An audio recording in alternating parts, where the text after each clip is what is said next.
मनुष्यता का सही अर्थ समझाना चाहते हैं। वह यह कहना चाहते हैं कि मनुष्य का जीना मरना अर्थहीन है। स्वार्थी व्यक्ति सिर्फ स्वार्थ के लिए ही जीता और मरता है। जिस प्रकार से पशु आश्रित जीवन जीतना होता है, उस प्रकार से मनुष्य के जीवन में ऐसा नहीं होना चाहिए। मनुष्य को इस प्रकार के काम करने चाहिए जो वर्तमान में मनुष्य तथा आने वाली पीढ़ी उन्हें याद करे। चलिए अब इस कविता को सुनते हैं। विचार लो कि मृत्यु हो, न मृत्यु से डरो कभी। मरो परंतु यो मरो कि याद जो करे सभी। हुई न यो सुमृत्यु तो वृथा मरे वृथा जिए। हुई न यो सुमृत्यु तो वृथा मरे वृथा जिए। वही मनुष्य है कि जो मनुष्य के लिए मरे। उसी उधार की कथा सरस्वती बखानती। उसी उधार में धरा समस्त सृष्टि मानती। उसी उधार में धरा सजीव कीर्ति पूजती तथा उसी उधार में समस्त सृष्टि पूजती।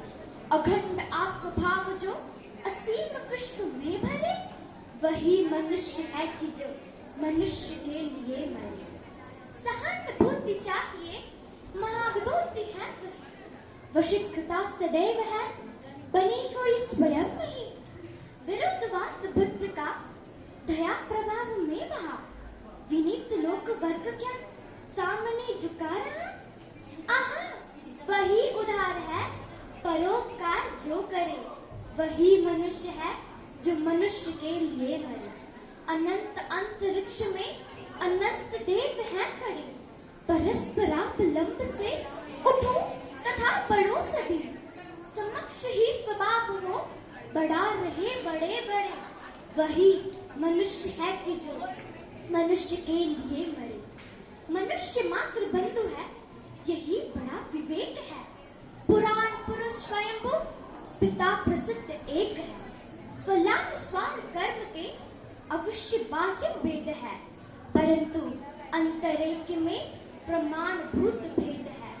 वही मनुष्य है कि जो मनुष्य के लिए मरे। चलो अभिष्ट मार्ग में सहर्ष खेलते हुए, विपत्ति विघ्न जो पड़े